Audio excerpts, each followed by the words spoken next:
All right, I think we Really, should probably begin. It's 3 minutes after our start time. We'll start slowly so that folks can still wander in and not miss anything particularly dramatic. So welcome. I think you're all in the right place.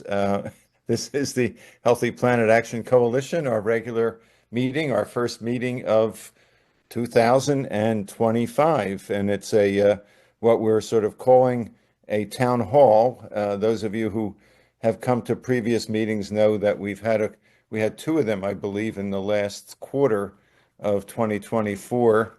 And the idea of a town hall is really primarily to build community, to talk amongst ourselves, to ask for help and assistance, to offer help and assistance, to report on the latest work we're doing, and to strengthen our movement, strengthen our organization or so.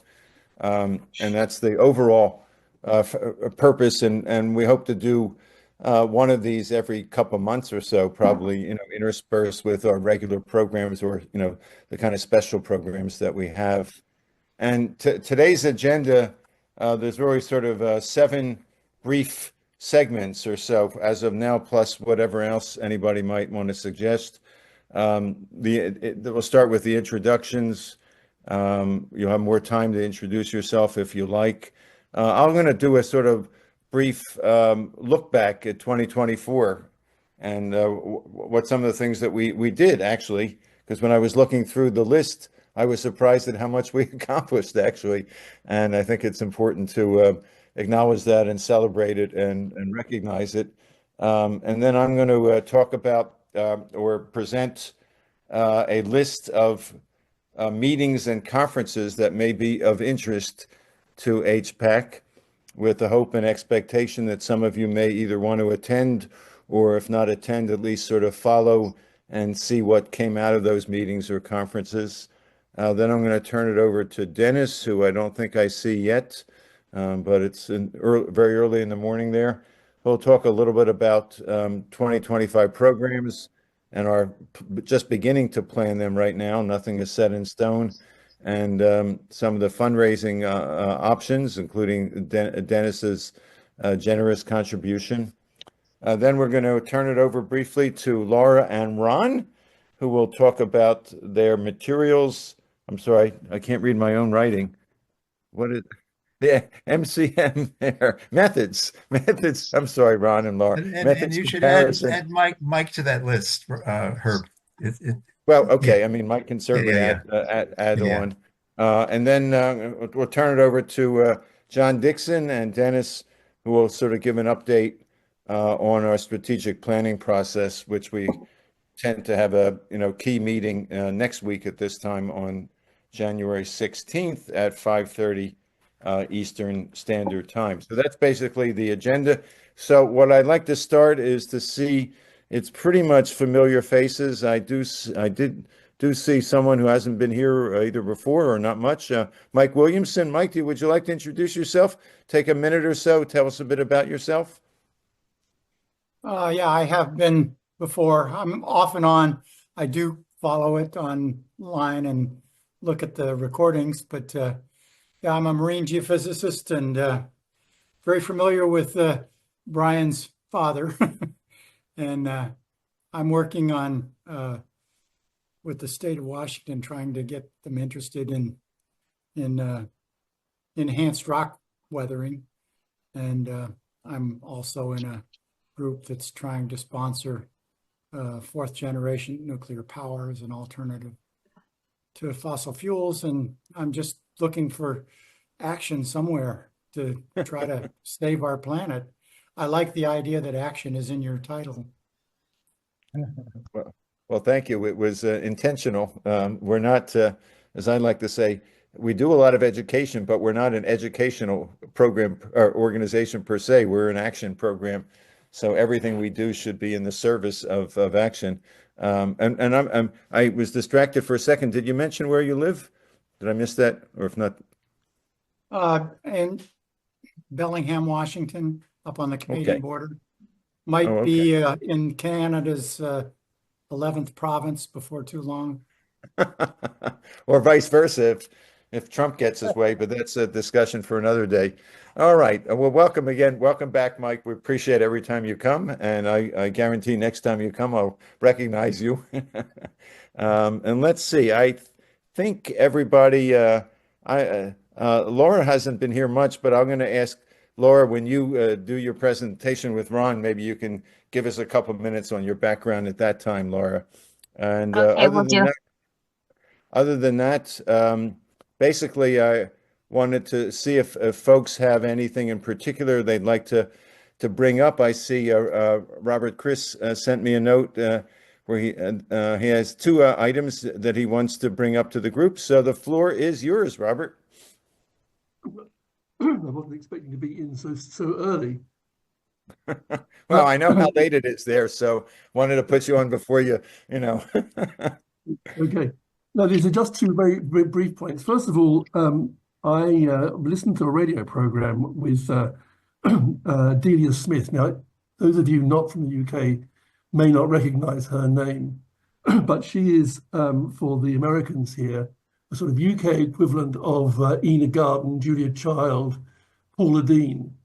Very, very high profile TV cook personality. She's now in her early 80s.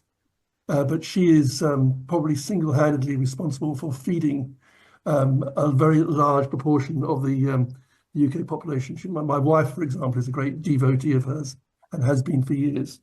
So in any event, she was on the radio talking about other things, but she's quite an environmentalist now. And she talked about her plans to write a book about climate change because she was very worried about it. So completely off the wall, I wrote to her literary agent and offered my assistance. This was just a few days between Christmas and New Year, not expecting to hear anything from her at all. But amazingly, a couple of days ago, I got a very delightful personal email from her saying how delighted she was that I made contact and very much looking forward to be able to collaborate with me in due course. And she's at another stage yet. So I just really wanted to flag that up, that there are people out there with very loyal and very substantial public followings. And if I can do a little bit to point her in the right direction as she moves forward with her project, that's the kind of thing that has got incredible reach, certainly here in the UK, and maybe beyond as well. That was just to flag that up. It's very early stages, nothing substantive has happened yet, but it's kind of, the contact is there, which is, pretty remarkable, I think. And the second thing is that I've just been invited to do a presentation to my local Extinction Rebellion group. And I went to one of their meetings back in early December, I think it was late November, and offered to do this. And they are, from the brief conversations I had there, as you might expect, almost entirely viscerally opposed to any kind of geoengineering, any climate intervention. We didn't have a discussion about it at the time, but I've kind of taken it upon myself to see if I can not sell them the idea of geoengineering. I think that's a step too far. But what I want to try and do in early February is to try and get them to understand the incoherence of their own position, which is to rely entirely on reducing emissions and doing, intervening in the carbon cycle.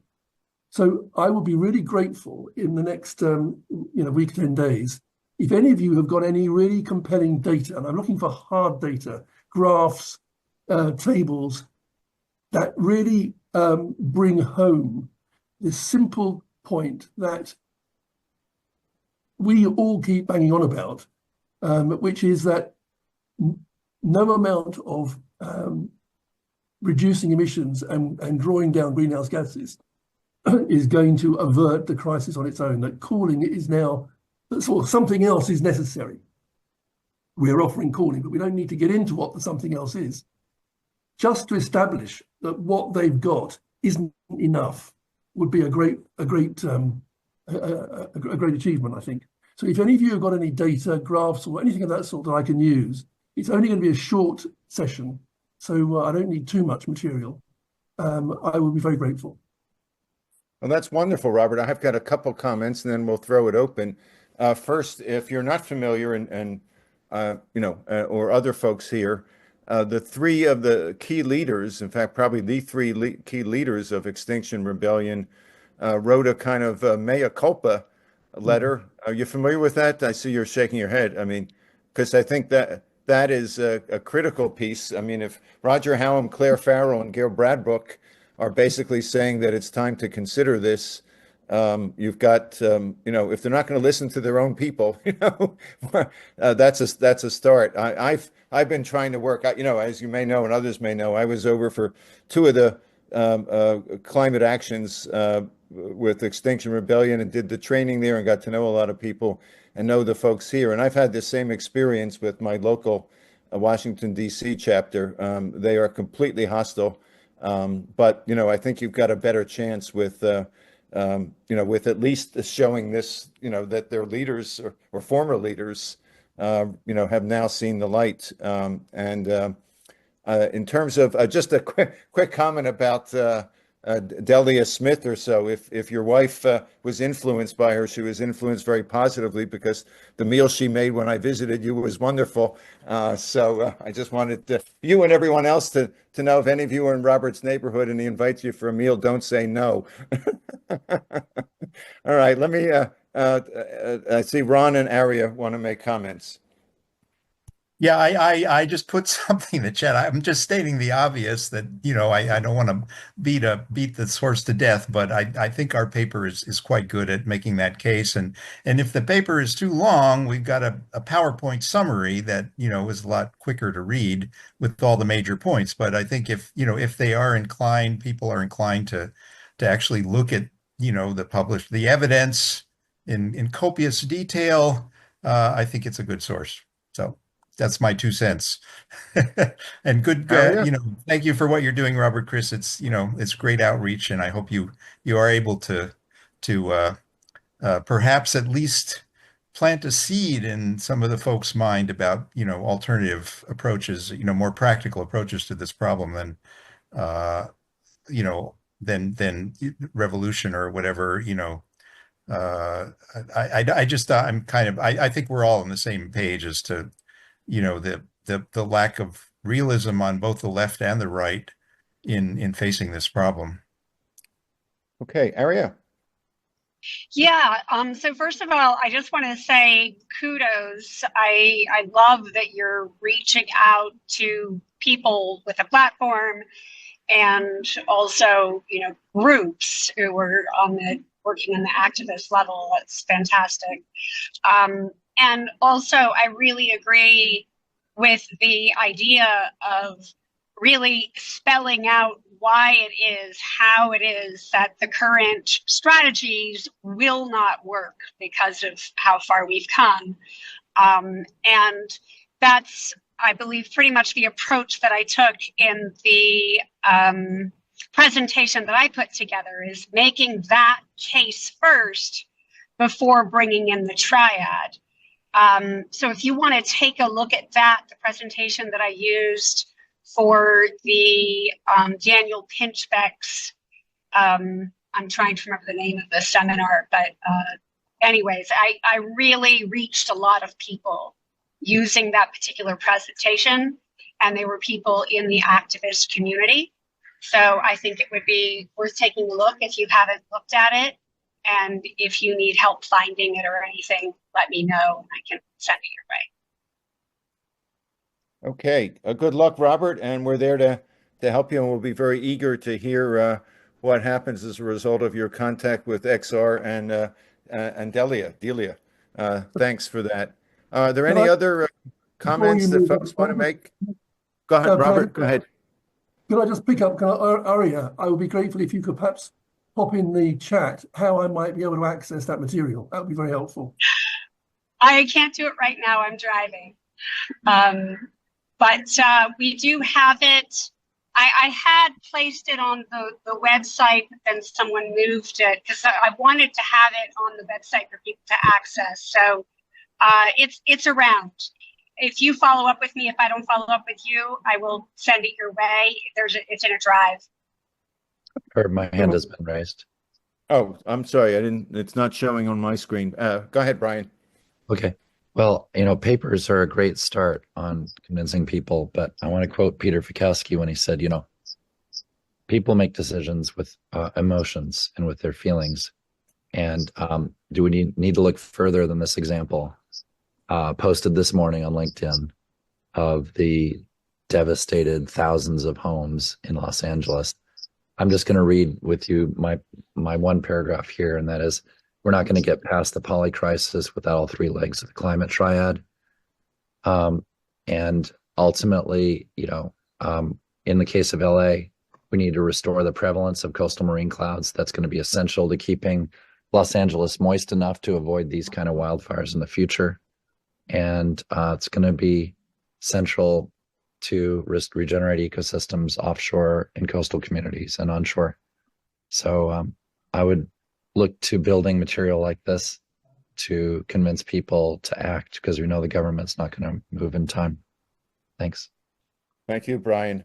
Yes, I didn't see your post, but I saw that photo on LinkedIn or elsewhere. It's you have to take 2 or 3 deep breaths when you see that, and knowing it's still going on. So thanks for your work on that. Okay, are there other folks who have a request, who want to give us some updated information, have a question or anything? Anything, anybody? Okay, once, twice. If not, there'll probably be time later if something comes to mind. Again, that's a main purpose for this meeting, is to give enough time to have this kind of interaction without being particularly rushed. We had very full agendas, I think, for the first 2 town halls, but this one's hopefully we'll have a little more time so we don't have to rush through things quite as much. So I wanted to I just sort of made some notes on some of the things, a lot of the things, but I'm sure not all the key accomplishments that HPAC and its members that I'm aware of made this past year. Again, this is by no means complete, and if I didn't mention something you're deeply involved in, don't just let us know. But anyway, with no particular order of importance, the hats off first to Ron and all of his co-authors for addressing the urgent need for direct climate cooling rationale and options. If I have that title right, Ron, you put an enormous amount of work in it, and you got it published.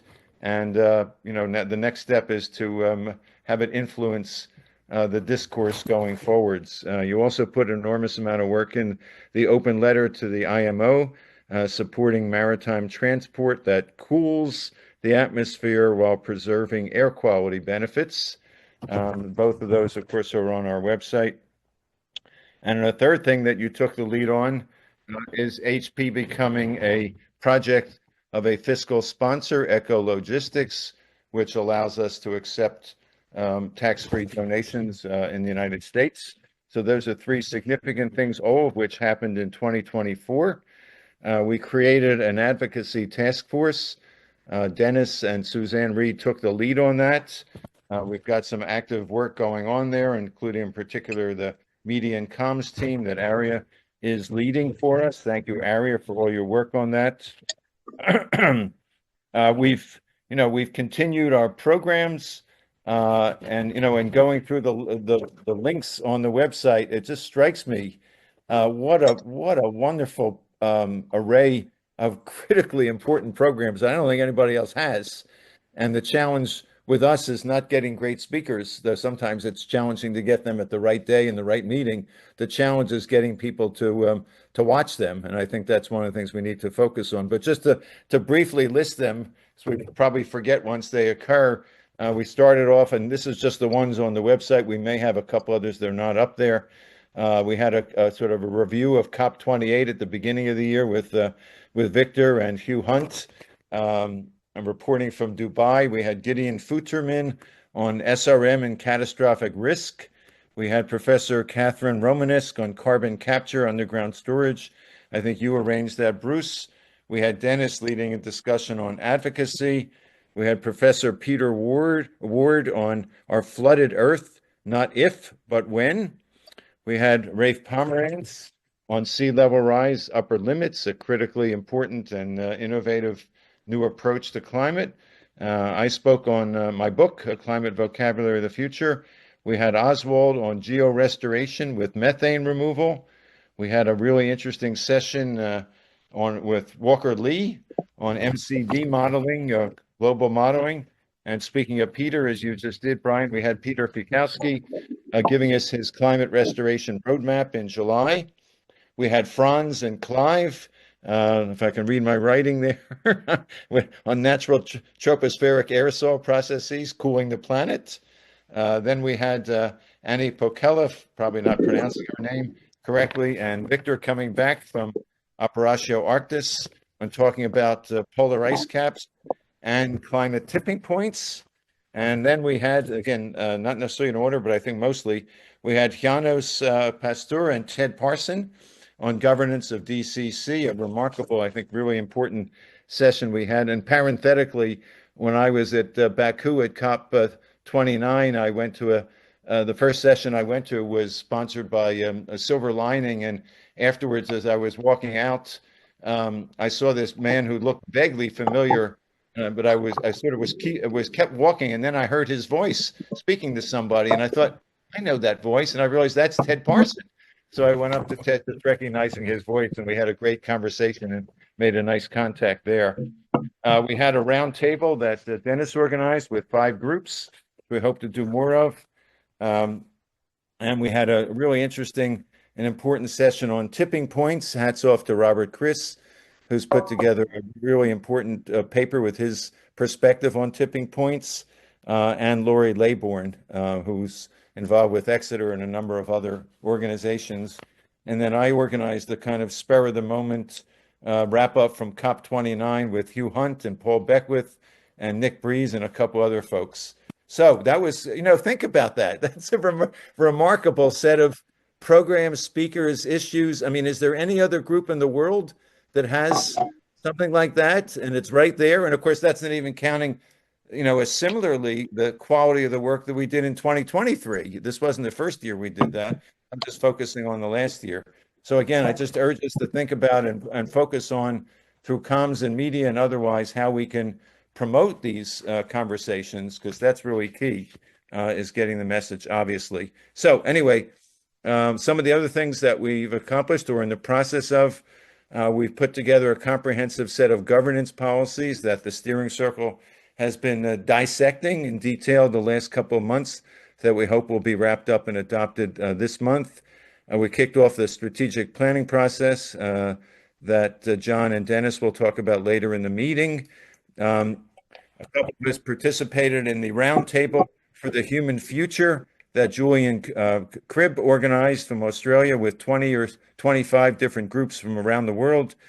Dennis was involved representing his day job, if that's the right word, group. And that was a remarkable session. And equally importantly, the report they issued highlighted direct climate cooling and tipping points, something that I don't think would have happened but for our participation in that process. We prepared and have it on our website and disseminated a clear HP mission statement. We entered into our first formal partnership agreement with the Healthy Climate Initiative with Sumitra. And Brian, you're the kind of liaison with that. And we hope that will prove to be, and it is proving to be, very valuable. A number of us participated. I'll mention a couple. I know Mike and Ron and Dennis, and I hope I'm probably leaving out others, in preparing a resolution that was brought to the World Meteorological Organization, through the Ghana Meteorological Association, through the Ghana Meteorological Organization. And I had the honor and the privilege of being on that panel to talk about that resolution in Baku. And we hope that will be followed up with taking that resolution to the next step, which is a regional meeting in Africa to promote cooling as part of the menu of options to deal with what's happening to Africa and elsewhere. Aria, hats off to you, who organized a wonderful Climate Week presentation and made the initial presentation that day. You were kind enough to invite me to participate, and Rafe Pomerantz, among others. Great event. We hope that will happen with regularity. I was asked and happy to moderate a number of sessions for the Climate Emergency Forum, which has 15,000 viewers on YouTube. And at each of those sessions, I mentioned that I'm a co-founder of HPAC, and the folks who organize it put up the HPAC logo. So that's being distributed or being exposed to thousands and thousands of people at each of our discussions. I participated in a really interesting discussion and set of presentations in Belgium with Hans and Wouter and the folks there on thinking about launching a kind of a European, if not international, direct climate cooling initiative that's still in process. Let's see, Mike organized I guess probably stood there all day, right? In downtown Washington recently with your poster at the AGU National Conference. Hats off to you, Mike. Lots of people, I understand, chatted with you, and we really welcome that. Dennis and I participated with a couple other folks on an online panel for the New York Climate Week that we were trying to link what we do and believe in with the poly crisis. And we hope we can do more of that. We began a fundraising campaign that Dennis will speak about. Our membership, at least on our list, is about 225 right now. And we've also submitted a number of folks. I don't know if I know who they all are, maybe Ron and Dennis and Mike and maybe others and Robert Chris, actually, for the Global Tipping Points Conference in Exeter in July and the Global SRM Conference in Cape Town in May. So I would say, seriously, let's give us a hand. And by the way, Herb, I just want to mention that Sumitra Das has just completed 2 workshops with local government in India. He's halfway through his India tour, and it's going really well. So that's super to hear. That's absolutely super, because he reached out to us for input on the program and so forth. So it's great, and we'll absolutely need to get Sumitra to report back and tell us about his victories and what he's learned and what we can all learn from that.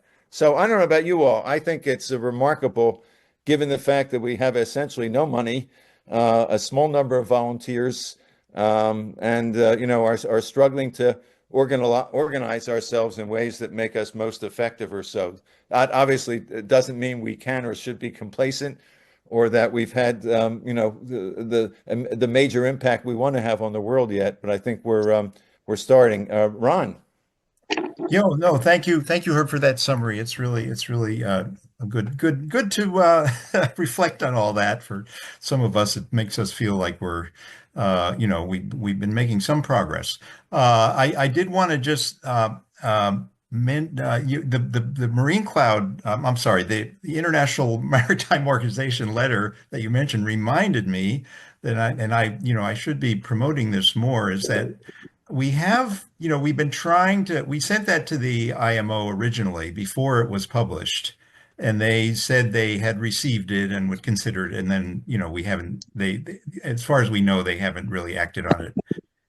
So after it's published, I sent them another note, and we sent some of the organizations, the NGOs that we're trying to get to sponsor it, to voice their support to the IMO so that they will put it on the agenda and actually do something about it. And one of our efforts has been to try and contact somebody in the small island states. And in one of those emails, Barbara Sneath had a friend who lives, I forget which island it is, Marshall Islands, I think, maybe.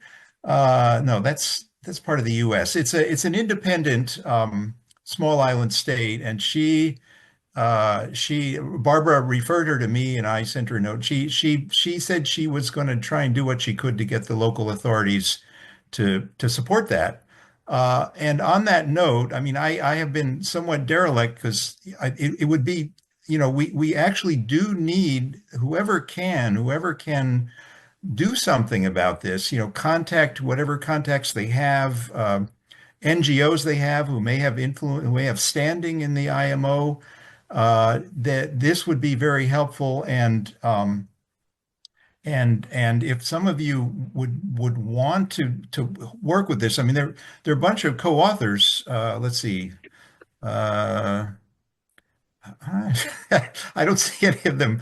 No, I don't see actually anyone here who's a co-author. I may be missing someone, but anyway, we really need help with getting this stuff out to the NGOs and getting it to the small island states and getting it to government officials who people may know who may have some influence in all these places to try and get them to support it through the IMO if they have standing. So it's a very practical thing. It's a potentially really useful thing because it could, relaxing those regulations could immediately cause some significant, reduction in cooling. Not nearly what we need, but at least a little bit, get us back to where we were before those regulations, perhaps to some extent they will.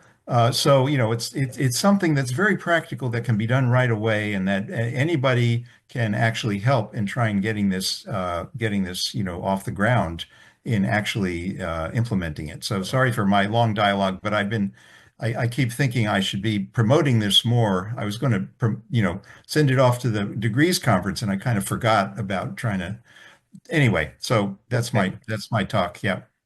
All right, thanks, Ron. And you I might maybe that we do have a small island working group as part of the advocacy, which I don't think has met in a while. And maybe that might be an agenda item with Robert Tulip and a couple others, and Dennis is involved in that.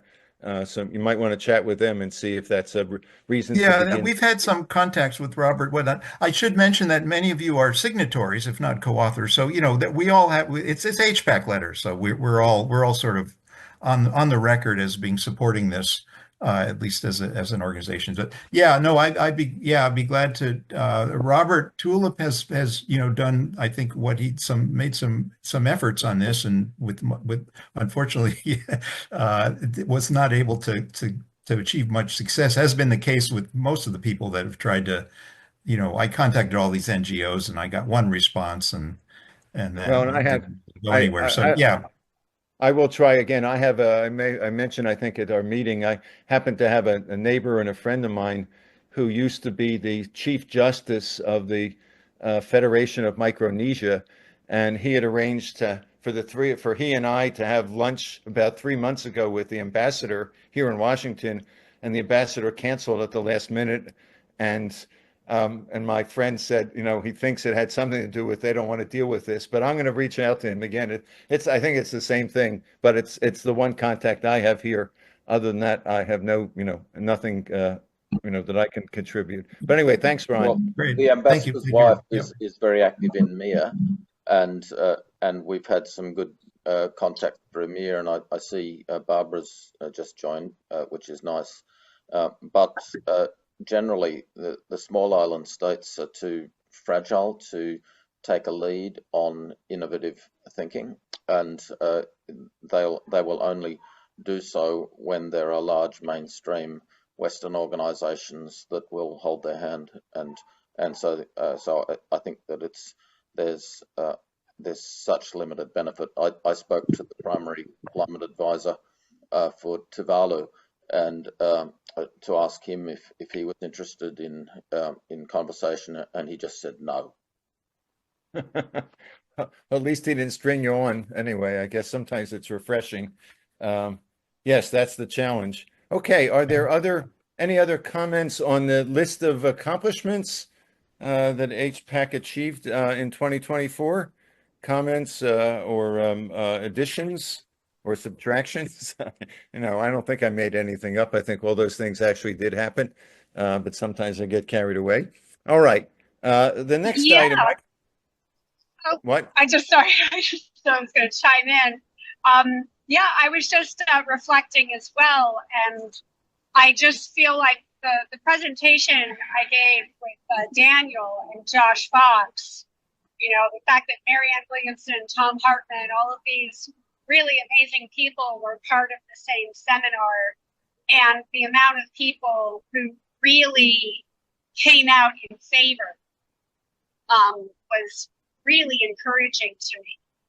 And also, I spoke at Josh Fox's one of his premieres for this kind of mixed media presentation of the most recent documentary in New York about the trial.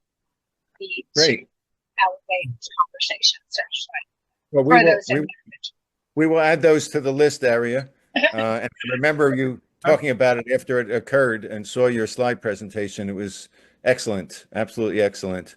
Okay. Thank you for your help on that too. Just Arya, have you Tom Hartman? I've been trying for years. I tried to contact him and call in and get him to start talking about cooling. So if there's any way we could, if you have any contacts for him, I think I used to listen to him constantly, and then when I got into climate, I sort of stopped.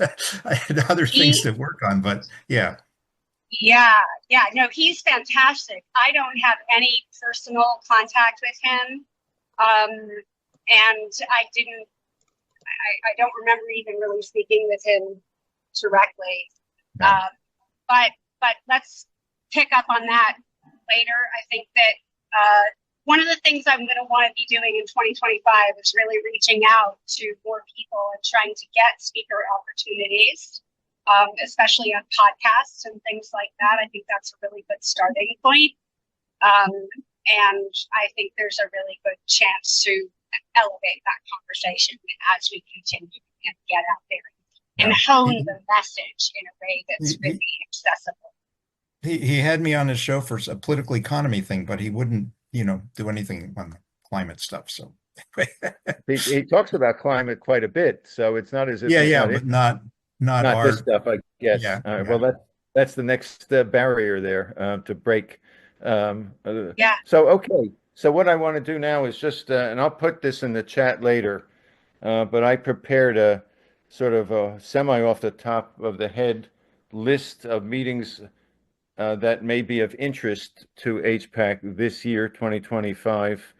And I'm just going to sort of briefly go over each one, and with the hope and expectation that at least some of these, one or more of you may be interested in attending, or at least sort of following up to to learn what was discussed, or if any papers were presented or whatever, because ultimately that's one, it's certainly not the only, or it may or may not be the most important means, but it's certainly an important means of spreading our influence.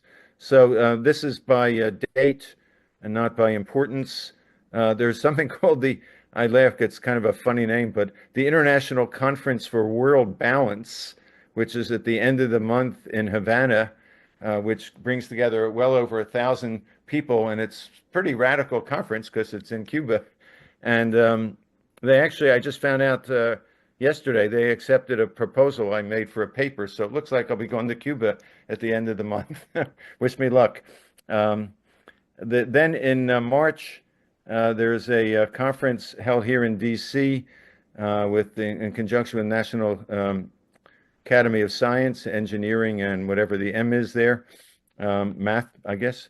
Our Planet, Our Health. This is basically the linkages between health and climate, and that's obviously a very fruitful area that we really haven't concentrated on much. And but I think that's something that would be worthwhile going to if someone is interested here in DC. If you want to come to DC, I have a very I can put you up, so or not if you'd rather not. But anyway, that's March 2nd to March 4th. I'm not sure the next one is all that relevant, but there's a major conference on climate change and global warming in Vienna for our European colleagues. If anybody wants to spend 3 days in Vienna, March 7th to March 9th. Then in April sort of begins to get busy towards the end of April. The Society of Environmental Journalists, of which I'm a member, has their annual conference the end of April in Phoenix, and I will be going. I went to the one last year in Philadelphia and had a chance to chat up Michael Mann among other folks. It's it's really worthwhile. Some of you may be actually be able to, particularly if you've written a book, you may be able to apply for membership. The membership is extremely low cost. I don't know, 25 or $35 a year, something like that. And you can get a sense of kind of an inside sense of what the environmental journalist community is talking about. The next one is an invitation-only conference, but I just mentioned it for reference. The Simon Foundation, that many of you know, has announced a major program to fund SRM. And I think I heard you say, Brian, you may have applied for something there or not. Yeah, we did. Okay, in any case, they have an invitation-only conference. I guess it's for their grantees, but I just mentioned it at the end of April in New York City. Maybe there's a way for you to crash it, Brian, or whatever, somebody. It'd be very interesting to be there, obviously. Also, in April is the San Francisco Climate Week. I went in 2018, and I reached out to a couple of our Northern California colleagues, including John Cole, who's here today, and Greg Slater, urging you to see if you can organize a session in San Francisco, in and around San Francisco during that time. So that's, I think, a major opportunity for us. And I just came across, to my surprise, that Washington, D.C. is having their first climate week at the end of April for 3 or 4 days. I don't know that they have much information about it yet. So I think that's clearly, and I'll be reaching out to you, Mike, and probably others. Maybe we can organize a panel, a session in person. We should be able to find a venue that we can hold it in here in DC in that climate week. Then we have in May the big, I guess I hope it's big, the Degrees Global SRM Forum, the middle of May in Cape Town, South Africa. And as I mentioned earlier, a number of folks here have put in proposals for various kinds of sessions for that event.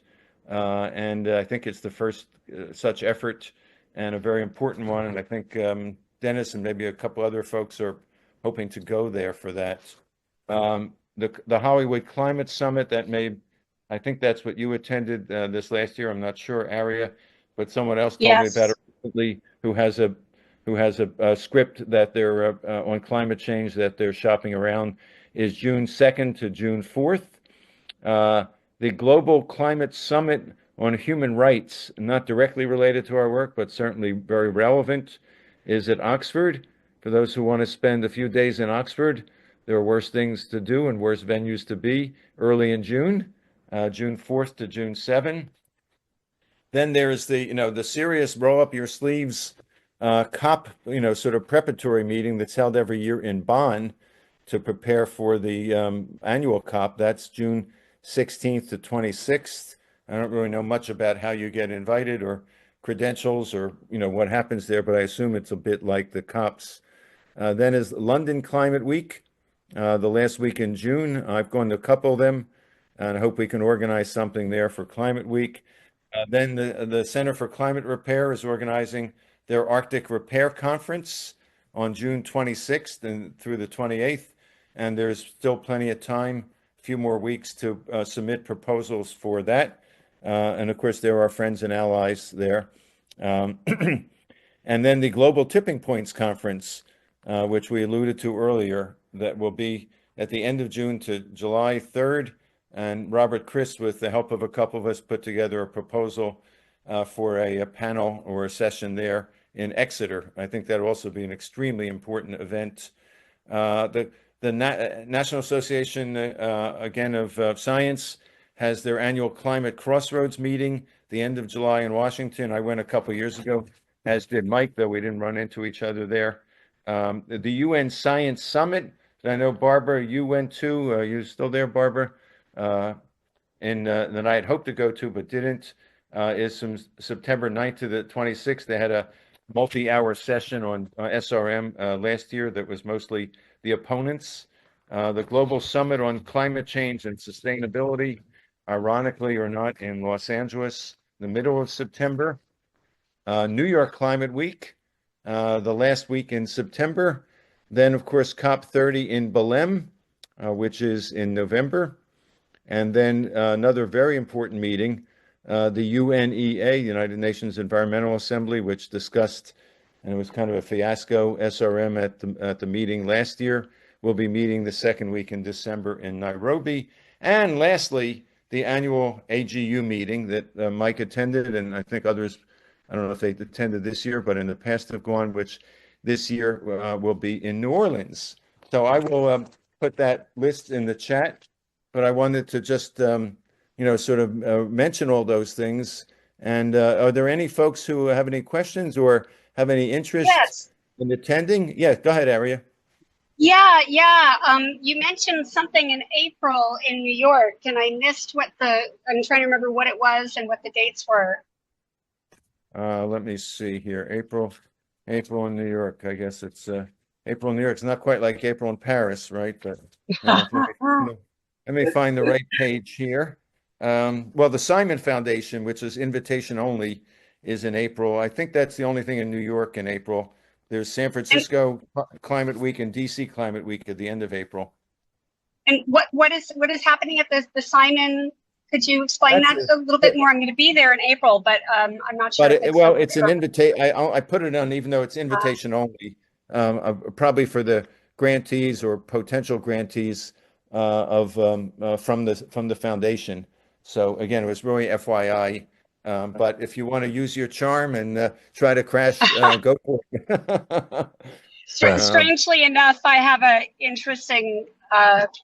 I had some communication with the Simon Foundation in the past on an unrelated issue.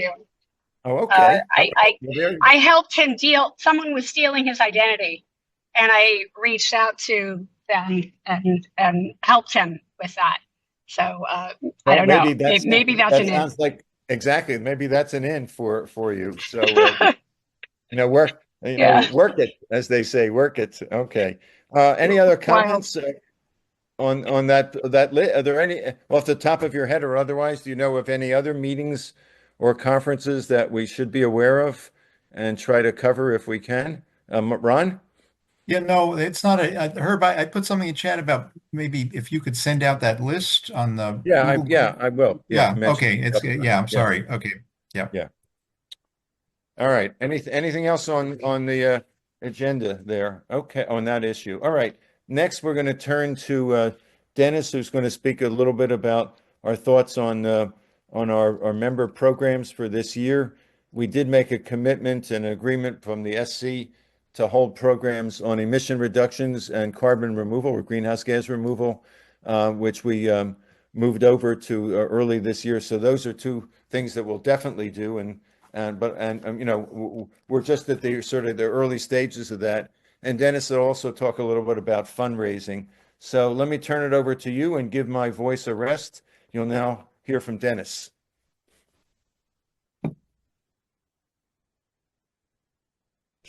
Okay, Herb, thank you. And I'll be very brief. Yes, we are looking forward to 2025. And I think that one of the most exciting things that we have to build on is this endorsement, I would say a ringing endorsement from Johan Rockström and 50 co-authors that have in a Nature journal paper actually strongly endorsed the HPAC mission goal that the appropriate planetary boundary is to reduce temperatures to below 1 degree centigrade. And I am really looking forward to taking advantage of that endorsement because it is almost word for word exactly what our mission goal is. And we now have 51 of the most eminent climate scientists who've published their assertion that is a positive goal. That is a goal that really brings us out of despair and looks at how we can actually provide the global community with a goal that is not going to simply stabilize and sustain a level of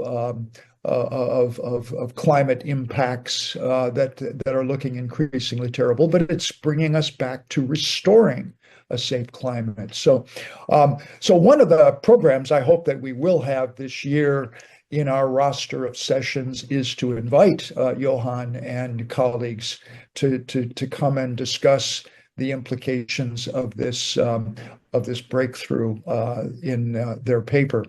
Now, we have been collecting suggestions from all sources in terms of topics for sessions this year. I have actually accumulated a list of approximately 30 topics as themes for our sessions this year.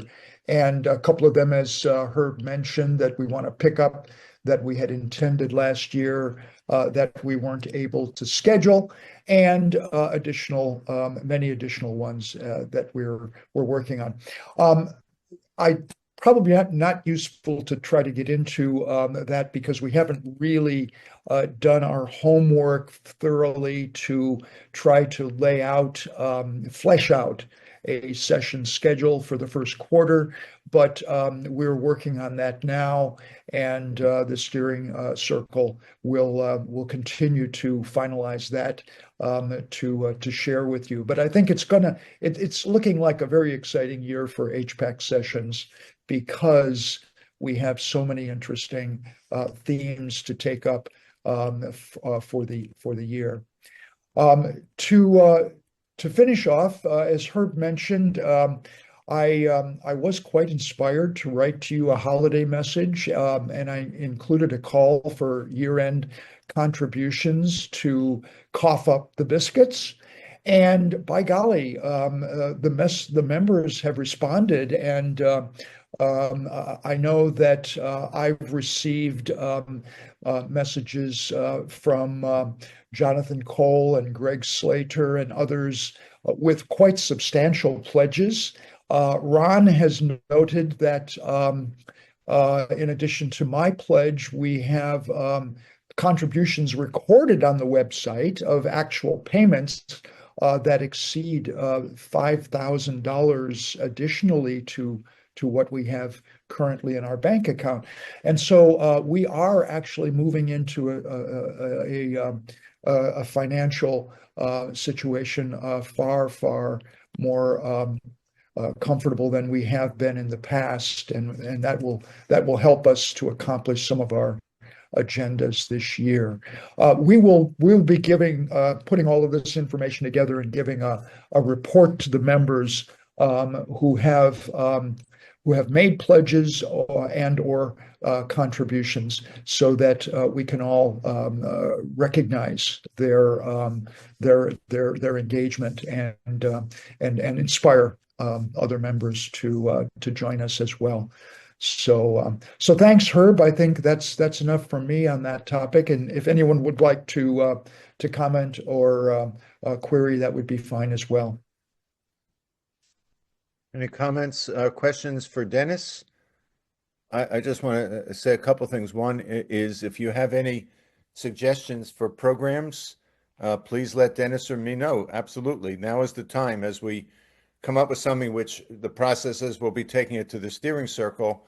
But we really want your input. This should just, and as Dennis mentioned, he has been collecting ideas from all sorts of people. So we have gotten input from you all and so forth, but the door is not closed for that. And equally importantly, we need help putting these programs on, because we organize. When I see Dennis is laughing, and Ron smiles because Ron did a lot of the bulk of that work up until recently and is still involved. It takes a damn lot of work to do, and each of these programs. So what we proposed and the steering circle agreed was that we would have a team of 2 to 3 people for each of these programs to take the burden off of any one individual. And as much as Dennis and I are happy to be involved in this, I think I'm speaking for you, Dennis, when I say that we would not be, we would not feel terrible or feel lost if a couple of the rest of you wanted to, take over almost completely one of the programs after discussing it with us. So that's my plea. Dennis has made a successful plea for funds, and I'm going to make what I hope will be at least somewhat successful plea for help in organizing and managing the programs. I want to thank Robert Chris, who helped us immensely with the Tipping Points program. and Ron helped us with the governance program, and other people have helped us. But it's sort of that's maybe a theme that in order for us to take our work to the next level, it just depends on you all, coughing up the biscuits and coughing up your time and energy. So, Ron? Oh, I just thank you, Herb. I just wanted I love the way Dennis spun the Johann Roscom endorsement of HPAC, and I just just to I mean, obviously they came out with that paper before and I believe as I recall, Mike was sort of the instigator for the below 1%, and I think probably at 1 degree cooling, and I wouldn't be surprised if Mike had that paper is quite well known. I mean, the boundary paper, and I don't know if Mike was thinking of that or not, but I mean, it's it is a it's a unfortunately, I don't think we can take credit for that number, but we can take credit for vigorously advocating for that number. So yeah, thank you. Yeah. I think it's fair to say that I don't know that any other group has the formulation that we have of well below 1 degree C. And that, of course, was done to mimic and use the current formulation. So all we're saying to folks is, if you've got the document, just erase 2 and put 1 there, and everything else works just fine. Robert Krisk. Yeah, I just want to make a very short plea to clean up our language. It isn't reducing temperatures to 1 degree or cooling of 1 degree. It is reducing the warming to well below 1 degree. And if we don't use that language, we will confuse a lot of people. I mean, just amusingly, reducing temperatures to 1 degree would be equivalent to about a 15-degree reduction in surface temperature. So please can focus on the fact that it's reducing the warming since pre-industrial times by to below 1 degree. I mean, you've got it in the HPAC mission statement correctly, but in our speech, we're often very careless, and we should watch that. Well, just like even though I think, Ron, you're not a big fan, I call us by short HP rather than HPAC. So yes, I do take a shortcut every now and then, and it's helpful for you to remind us. So thank you for that. All right. We're going to turn it over to Laura and Ron, and then Micah, basically to talk about their new working group task force that has been established some weeks ago. Let me start with Laura, and if you could, since I think not everyone knows you and your background, take a little bit of time to tell us about your really very important and relevant background for our work here. And on behalf of everybody, I know I say we're very excited and pleased that you're part of us, and you'll learn our culture for better or worse. You're learning it, I guess I should say, for better or worse. Anyway, go ahead, Laura. This is on the Great. methods Thank comparison matrix. Yeah, thank you guys. So hi to everyone, and I apologize if there's noise in the background.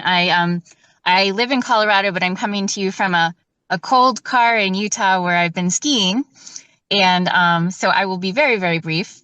I am a management consultant. I've been working in the energy sector for 20 some years, and more recently migrated into working on industrial decarbonization, most recently into carbon removal. And I have been hovering around the SRM space now and HPAC and other organizations for about a year, trying to plug in and find a way to contribute, as I believe the space needs a lot more attention, including from people like me. At the conferences and the SRM sessions that I've been to, for example, at New York Climate Week, I still find that I'm typically the only or one of few people like myself, non-scientist, not an investor, all other people working on the economics, finance, policy side of things. So I'll also mention that I'm, as a result of poking around the space for a while now, like I have like decent connections on the investor side. Like I know the folks at Simon's Foundation, for example, and I would love to see HPAC get to a point where we meet what I feel are the table stakes to have a conversation with those people regarding funding of a much larger magnitude than from our members, and I think we can do that. The little project that Ron and I have been working on is part of that, which I'll explain. We had this idea to build on the paper that was done last year and create an output for consumption for an audience of people in the climate space who are, however, not experts on SRM and not familiar, generally pretty hostile. In my orbit, I would say almost 100% of the people I have worked with over the past couple years in terms of clients, consulting clients and colleagues are knee-jerk hostile still to this topic. And what we see is a step zero to addressing that is having a start here type of document that distills the menu of what we mean by SRM, and even more broadly, what the menu looks like for, we are calling them cooling, to Robert's point about maybe that is careless wording, but cooling, near-term cooling interventions, and creating something that's it's not a scientific paper, it's a several page glossy in the style of what consulting firms and NGOs put out, which is what policymakers and business people, where they tend to start to understand a topic. And so we envision that there'll ultimately be like a product and output roadmap for HPAC of a series of things that white papers and kind of things that are more for lay consumption rather than scientific papers, and this would be step one, the first of those. So this is not a science project, it's a project to organize and distill existing information and package it in a way that's very digestible and intuitive and familiar to people. So I will say that we haven't been moving very quickly. We have the ambition to knock this out by the end of January, and we haven't been moving too quickly. And so I'll put out the call for, we could use some more participation from people, from any of y'all to whom this sounds interesting, especially people that are not from a science background, who have worked on the business and the policy side and communications. And because again, we're trying to create like a very slick, nicely designed, good reference document that characterizes what's on the menu. So I'll put my LinkedIn contact in the chat here in a second, and it would be great to connect with all of you generally from an HPAC perspective. And if you're interested in working on this, just shoot me a note as well, because that would be great to get a few more voices in the mix who have a little bit of capacity, like a couple hours a week to work on this. I also think just wanted to make the point, I think it was Robert was asking for help to speak to the Extinction Rebellion group about, for now, it's just to make the point that emissions projections alone will not solve the problem. Once you make that point to an audience like that, the next point would be, and what are we talking about as in terms of what the interventions look like? And that's what we're trying to produce. Like something simple that you can email to someone point them to where it's posted on a website. You can put up in a PowerPoint and any of these panel discussions or presentations that we might be doing for the coming year. And so, you know, I just know that in my orbit, like I have so many conversations with people who just immediately shut down, and I can't point them to something that would explain to them in you know, quickly that we don't just mean SAI, because I think that's still what the majority of people working in climate think, crazily enough. So that's all. If Ron wants to add anything about what we're working on.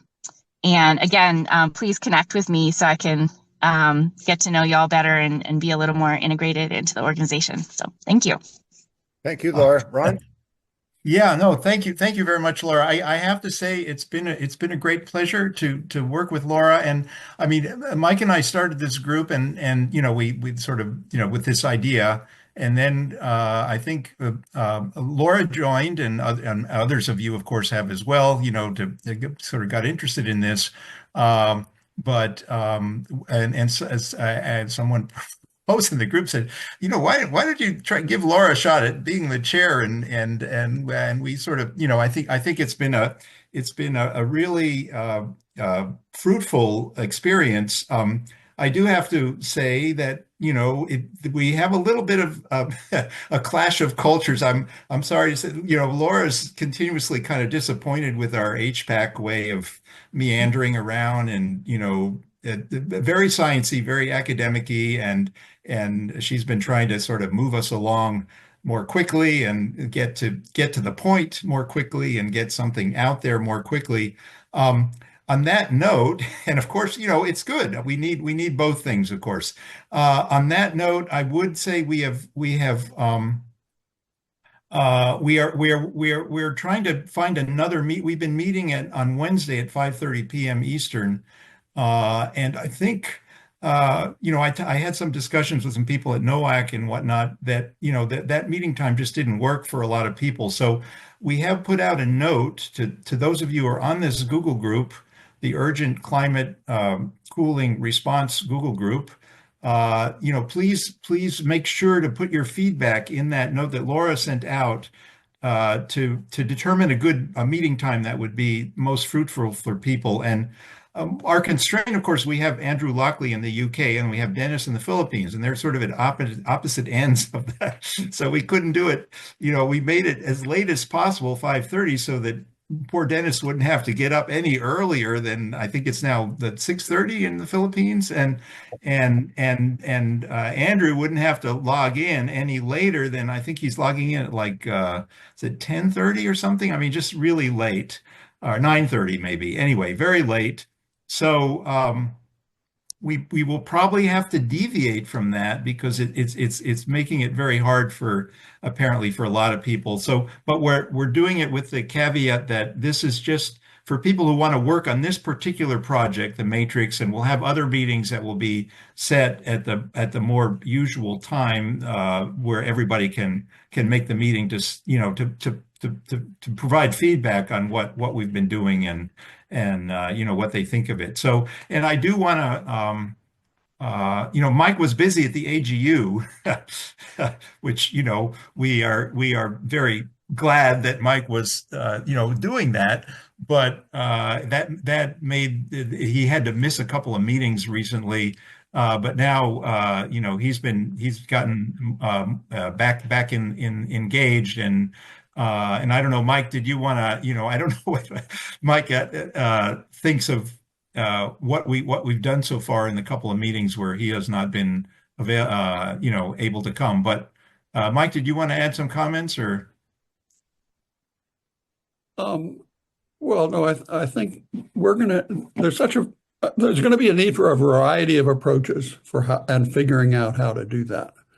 And so I think I think it's great if we can put it in a table, but right now the table has an awful lot of potential entries that we need to figure out whether they need to be separated in multiple parts because they have multiple purposes. But I think we just need to find a number of ways of doing it. It's not bad having more than one if we can try and reach across. Some people like the order of it, some people want it in a different way. So we'll keep working on it. Okay. Thanks to Laura, thanks to Ron, thanks to Mike, thanks to the other folks who've been part of the working group, and we'll look forward to what should be a very helpful and important product, challenging as it is to put together because it is sort of path-breaking. With that, the last item on our agenda is this is kind of an update on where we are in the strategic plan. As I mentioned at the beginning, next week at this time will be a meeting of the Strategic Planning Committee to which you all are not just invited, but really urged to attend, because I think this will be a very important meeting where we will be presenting, that's John, Dennis, and I, a sort of a first draft of what a plan might look like for you to kick back at us and gnaw on and chew on and dissect and so forth. But today, just a sort of a brief little update on where we are. I don't know, John, you sent me a note earlier that you weren't sure if you had the slides, but whether you have the slides or not, I will turn the floor over to you. And the floor is yours, John. Well, thank you very much, Herb. It's really been very heartening to hear of the accomplishments during 2024 and the degree of ongoing activity now as we enter 2025. And that's very heartwarming, and I think that builds momentum. And of course, we've been very busy during the last 4 months of last year looking at the ways in which HPAC can contribute to the achievement of our mission goal around 2070 or thereabouts, with the reduction of warming, as Robert said, or temperature anomaly from pre-industrial times to well less than 1 degree centigrade. And that's been a very insightful journey, lots of fun, but a huge amount of richness and important content, both big ideas and details that emerged from the strategy group during those 4 months. And that's led Dennis, Herb, and myself to consolidate those materials into a draft strategy from 2025 through to 2070 of some 20,000 words or so.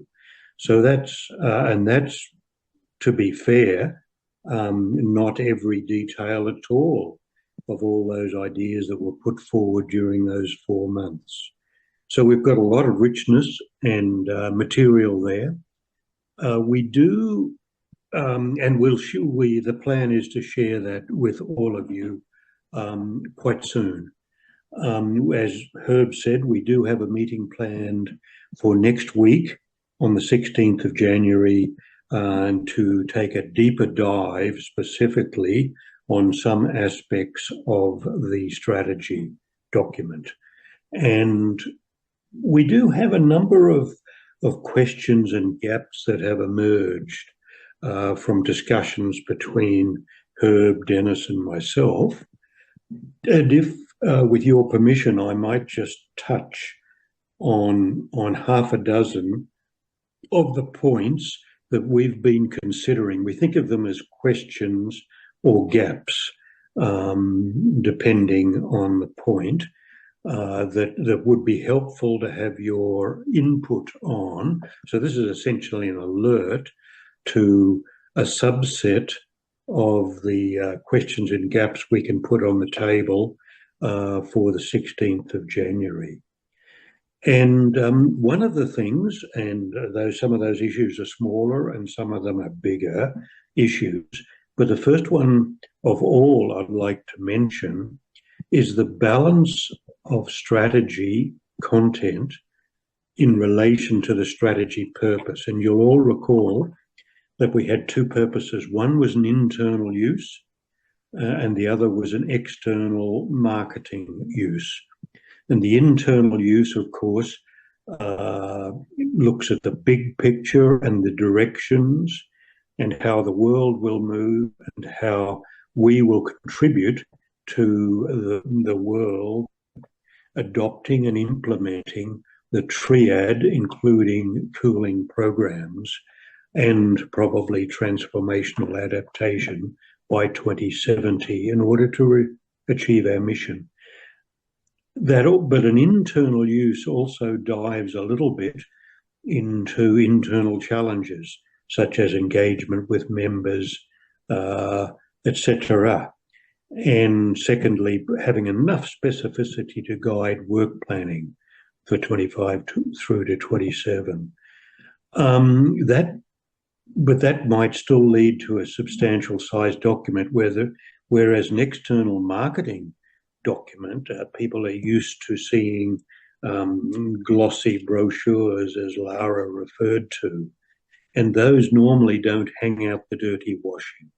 So that's a much simplified and shorter document, perhaps ultimately a separate one, but that getting your guidance on balancing our content and use of the materials would be very useful.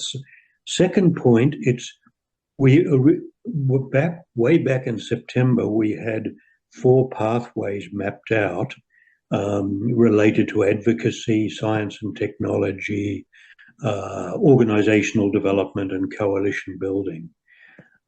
The question that's on the table, and has been on the table from quite early, was, do we really need a science and technology pathway, or do we merge that into the advocacy pathway? So that's a question that we're still been dealing with and worth further discussion. Number 3, should we be recognizing in the strategy different resource scenarios for the 25-27 period? The current level, we've got an active set of volunteer input, but very limited cash, as Dennis just referred to. But Dennis has stepped in, and others are following, with ways in which internally we can contribute to that deficit or limitation. But that's ultimately, within 2 or 3 years, leads to limited aggregate deliverables. An optimistic perspective is that we have both substantial expanded volunteer input plus significant and substantial funding. That might be a substantial staffed NGO, budgets, strong profile. As Herb has said often, maybe this year is the year of recognition for and of HPAC. Next year is the wider influence of HPAC. So that's just a thought to put on the table. The fourth was the balance of urgent HPAC action, balancing between the triad, for example, the climate restoration plan, and direct cooling, such as the polar and maybe international cooling programs. And both are coming through strongly in the Merlin backcasting exercise that we did together from 2070 back to the present. And we just have to check in that we've got the balance right in terms of our strategy on that particular balancing. Number 5, the suggestion that we add into the strategy that HPAC effectiveness really does depend on further development and implementation of comprehensive governance and management policies and procedures, including a definition, or maybe it's multiple definitions, of multiple types of membership of HPAC. So that's the 5th area that we're really interested to have your feedback and suggestions on. And number 6, and maybe this is the big one we all aspire to, is how should HPAC best invest in becoming a learning organisation so that HPAC can evolve and respond to opportunities decade by decade up to 2070. Because clearly what we do tomorrow could be quite different from what we might contribute in 2050 or 2060. So those are just 6 starter points. If you would like to add Dennis or Herb to those list of alerts that we're passing out to members leading up to our discussions on the 16th, I'll say thank you for listening to me, and I'll pass over to Dennis and to Herb. Thank you very much. Thanks, John. Dennis?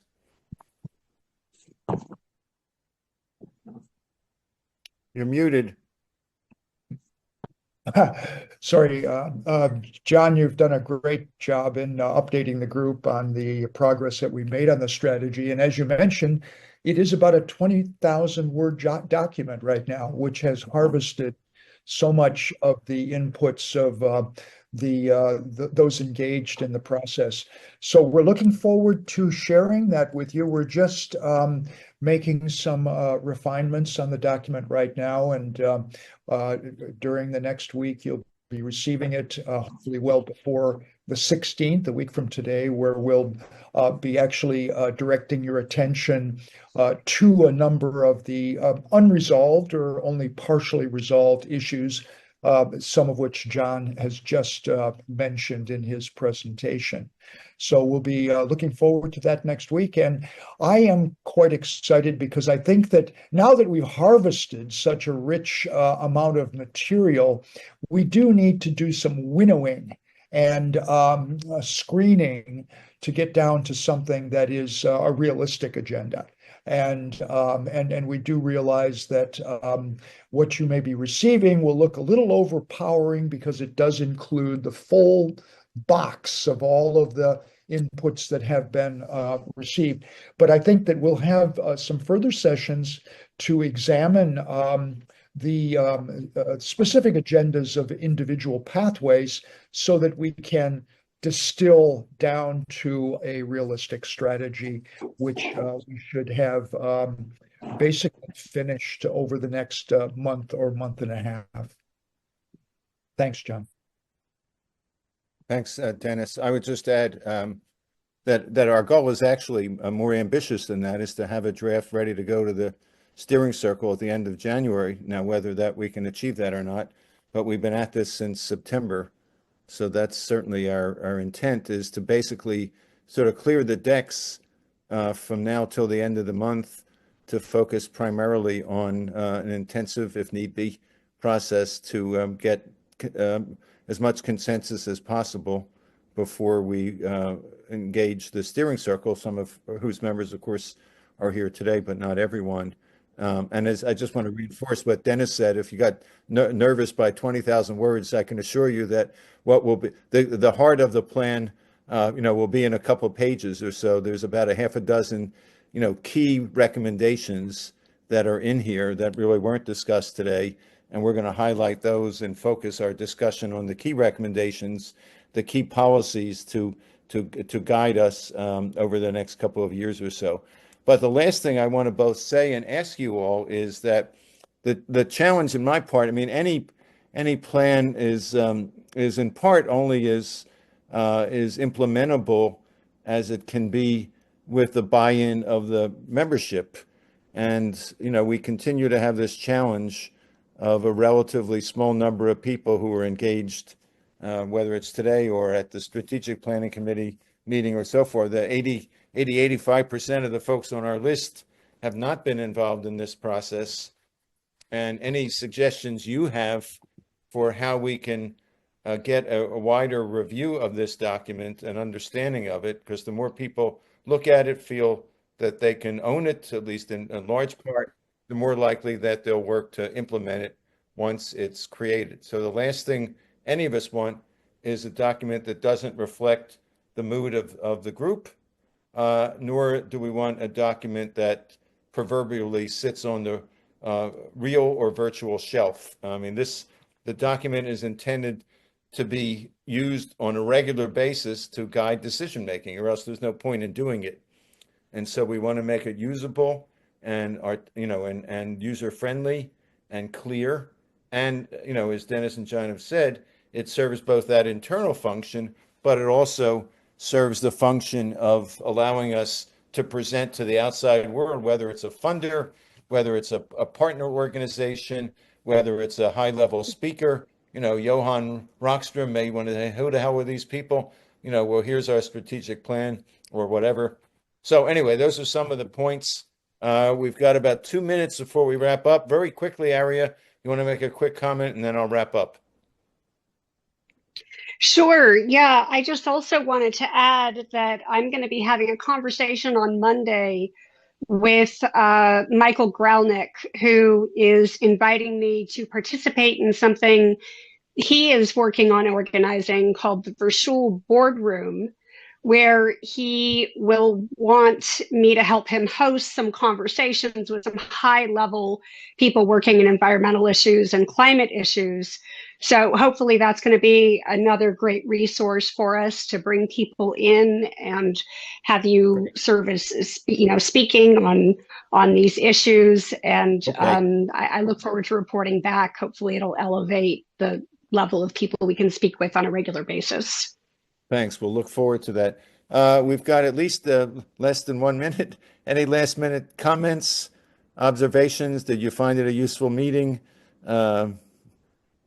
You all want to go to dinner, lunch, sleep, breakfast, wherever in the world you may be right now, or just have a good stiff drink. Whatever it is, we welcome you and urge you and encourage you to have a good rest of the day, evening. We hope we'll see all of you on the 16th. If you can't make it, we want you to still participate. Give us your written comments or email us or call us or whatever. And get the other folks here in HPAC that you are friendly with. Encourage them to get involved as well. It's their organization. It's all of our organizations. Thanks for a rich meeting today. And we'll see many of you on the 16th. And those are on the steering circle. If you want to hang out for a few more minutes, we'll have a quick debrief. Thanks, everybody.